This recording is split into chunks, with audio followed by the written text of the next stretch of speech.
us on the Olympic Channel or new to fencing and watching this for the first time, you're in for a treat. This Deriglazova is a very classical type of fencer, easy to watch. She's fencing one of her teammates, Korobeynikova. They're fencing foil. There are 3 types of weapons in Olympic fencing, and you're watching one of them, and this is foil. And the target area, if you see that lame or silver metallic vest, that is the target area, and you'll see a red or green light depending on which side they're on. Deriglazova green, Korobeynikova red. If they hit any other target, it's going to be a white light, and they restart after that. Right, and a white light is like a foul ball in baseball, whether they hit on the leg or the arm. I always love your baseball commentary. Both fencers are about 6 feet tall, very tall fencers, long distance. I think it's interesting you say that, because I didn't realize how tall Deriglazova was until I stood next to her and she was towering over me at 6 feet in the hotel lobby. Fencers will go through a little feeling out stage at the beginning. They're in the middle of the strip, east. Deriglazova on the right likes to push her opponent down to their side of the piste.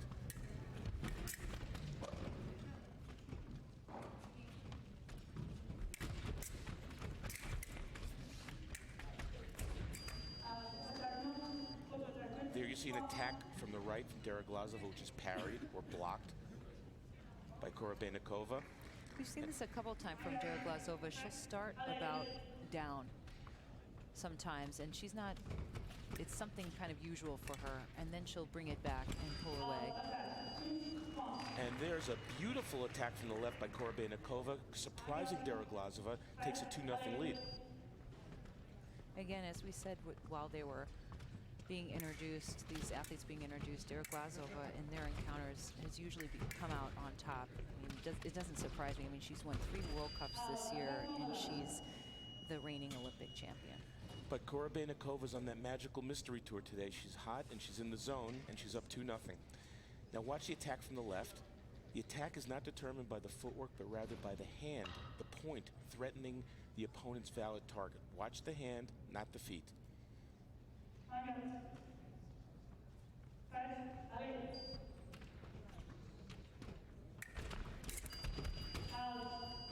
There's the off-target light we talked about. They'll just reset. Watch Deriglazova on the right. She likes to begin her attack by taking her opponent's blade, by beating the blade. That gives her the right of way. Beat, attack, there it is. Jeff, explain right of way for the audience maybe that are watching and not sure. Again, the right of way is determined if you beat your opponent's blade. Watch on the right, Deriglazova. Watch this now. She's going to beat right there and make the attack. It's the threatening of your blade and your point at your opponent's valid target. That's what determines the right of way.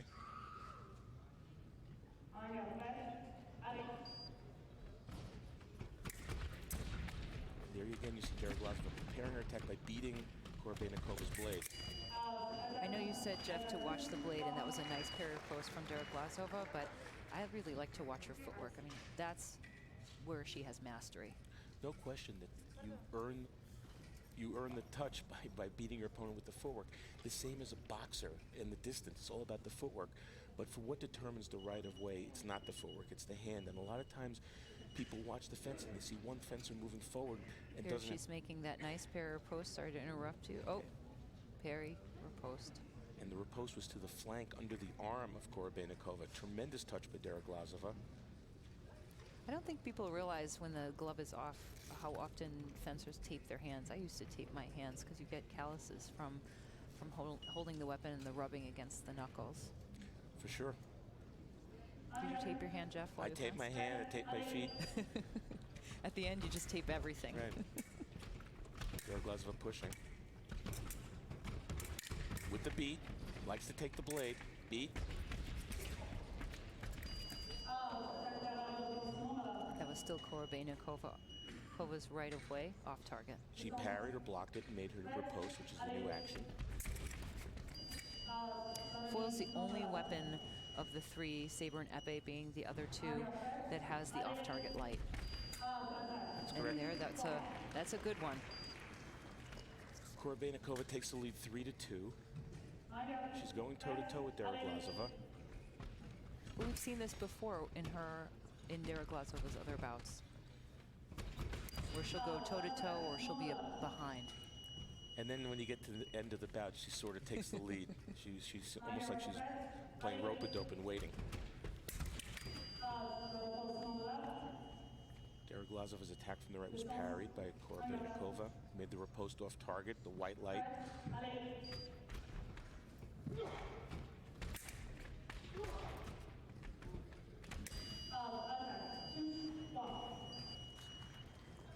Deriglazova ties it up 3-3 in the first round with a minute 30 left. And there's a start and stop clock. In foil, there's a start and stop clock. 3 3-minute periods of start and stop clock with 1 minute break in between. And there you see Korobeynikova on the left starts the attack. Her point is threatening the target, and she scored. 4-3 lead. You hear the referee say attack non-volat means off target. All the reffing is done in French. How was your French, Jeff? It was okay until the coaches started arguing with me. Deriglazova now in the lead, or in the tied now.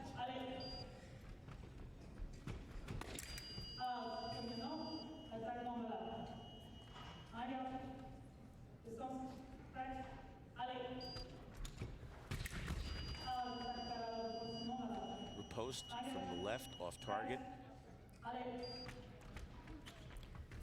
Before, when Deriglazova was fencing, we talked about this sort of call and answer, this back and forth. I'll do something, present a problem, and then the next time the opponent causes a problem. There's this back and forth and back and forth. And so far we're seeing a back and forth here. Korobeynikova now hit off target in the attack. Watch on the left, she hits off target. Deriglazova just makes a counterattack. She did not have the right of way. And she's done that twice. She got hit once, that was off target. I don't look for her to continue doing that action because it's not working. So she's taken the lead at 5-4 for the first time this bout.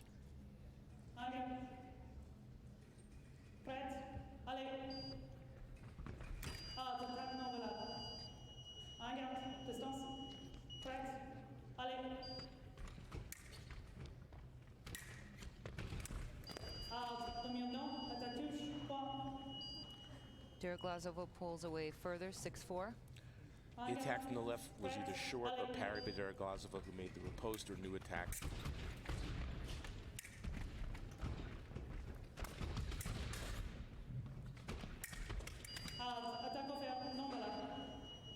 Referee says attack au fer, that means attack on the blade, which gave Deriglazova the right of way. It was a nice attack from Korobeynikova, not her super long attack, but a nice coming forward, finishing her action.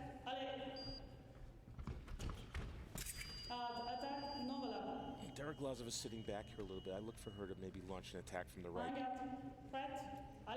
Definitely time is on her side. Oh, there she is. She listened to you, Jeff, and she launched a nice attack, 7-5. I think she's got a transmitter in her mask. She's hearing the broadcast.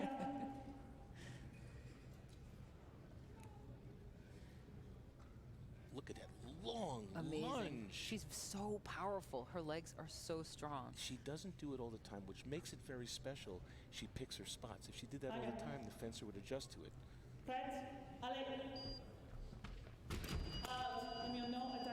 So those are hard ones, Jeff. And Deriglazova there makes a little signal like a video screen saying, I want a replay on that. The referee Kaler said Deriglazova's first attack from the right was short or stopped, which gave the right away to Korobeynikova. And so we'll see what happens on the replay here. those are the close ones where that video replay really helps the referee. It's really true. Once with the video replay, you get most of the calls right. Let's watch on the right here. Deriglazova. Referee says first stop, or her foot was moving but not her arm. And here comes referee Kaler. She's coming back. And sometimes when you see the arm kind of hesitate, you feel like they're hesitating. Attack stop, attack touche. Referee stays with the original call. Deriglazova, at this point, she loses a video call. And she has video replay. One left.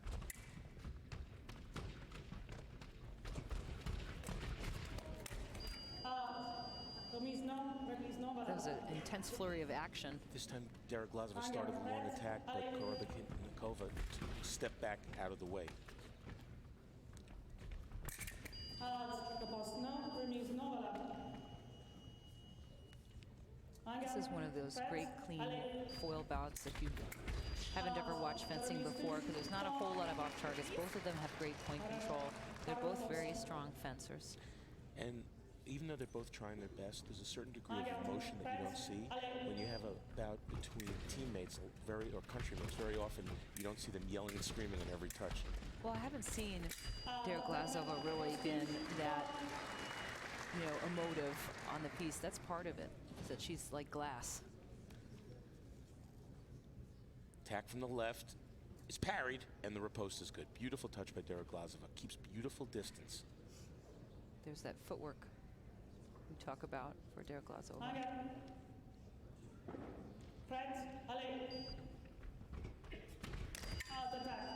Well, Deriglazova just stalking her opponent there with a very slow advance. Her arm is moving forward and lulled Korobeynikova to sleep. And we've been seeing, Jeff, everyone fencing to the last, till the time runs out. And that hasn't been the case for fencing for a while. Nice parry post from Korobeynikova. What we were seeing with fencing is that with 5, 10, 15 seconds left, the fencers would step back, salute, say, okay, let's go to the break. But the International Fencing Federation said that's not what we're about, so the fencers have to fence till the end. That's the end of the first round. Deriglazova has taken away by 3-point lead, 10-7.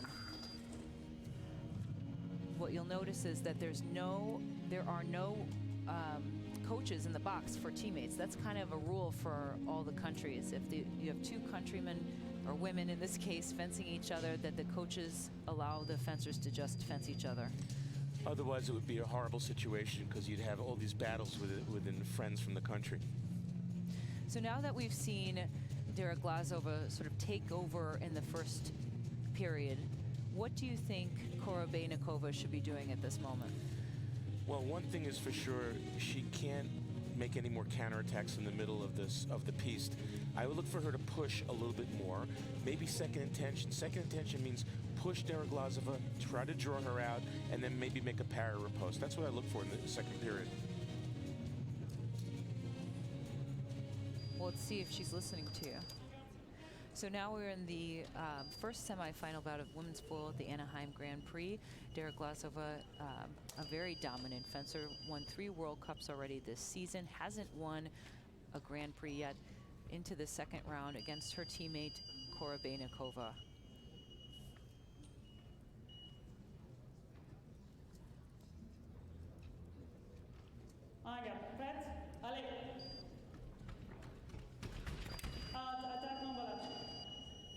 Well, there's the counterattack by Korobeynikova on the left. I don't think she should be relying on that action too much more because Deriglazova will hit her in the attack.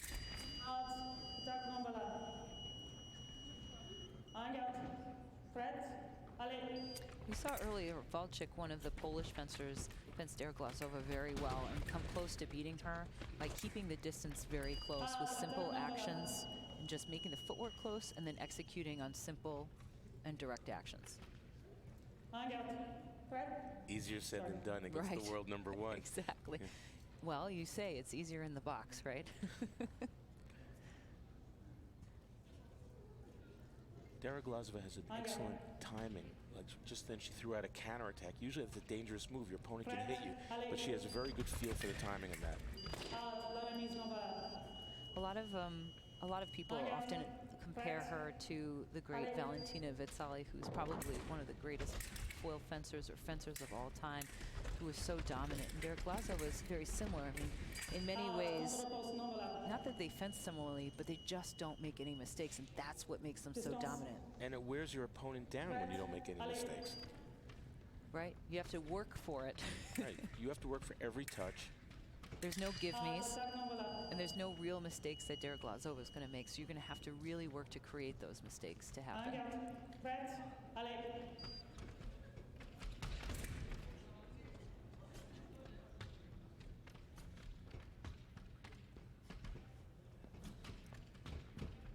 Deriglazova stalking and pushing. for her to take the blade and make the attack. She gets in close and tries 3 times to hit, and then finally with the parry post. I mean, she rarely hits off target, I feel like. Yeah, that wasn't the most beautiful action. Here's the attack, parry. There's a hit. Miss. Miss. And then finally the hit. But it goes in the books as if it was the most beautiful touch of the day. Pulling herself more in the lead by 4 points.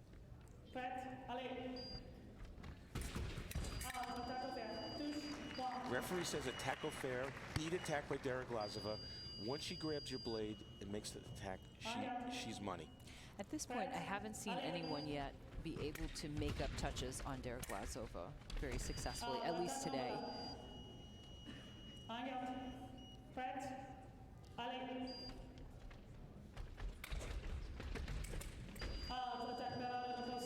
What a beautiful touch by Deriglazova. So again, continuing to widen the gap against her teammate, Korobeynikova. Deriglazova's distance is impeccable. It's just, I mean, it's a little bit easy now, I think. She's got great handwork, great footwork, but her distance is special. And that might be the difference why she is #1 in the world.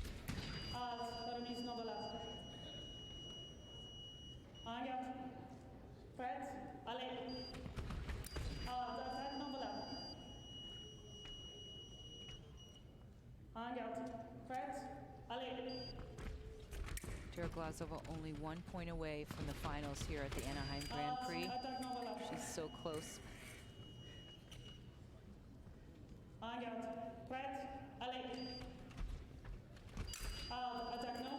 Beautiful counterattack. Ina Deriglazova, a 15-7 victory over her teammate. That is a classic Ina Deriglazova match. Very clean, very nicely done. She is into the finals, and we will be up next with our second semi-final bout. Here's the last touch, Jeff. And you see Deriglazova just made a counterattack and stepped back, causing Korobeynikova to fall short. See that? Again, an example of her excellent distance. She's like, for me, Deriglazova never really shows a ton of emotion. She really is a great competitor. Another day at the office for Deriglazova. That's a good way to put it. Another day at the office, most definitely. She's looking forward to that Grand Prix gold. She's not there yet. She still has one more bout left. Up next, we have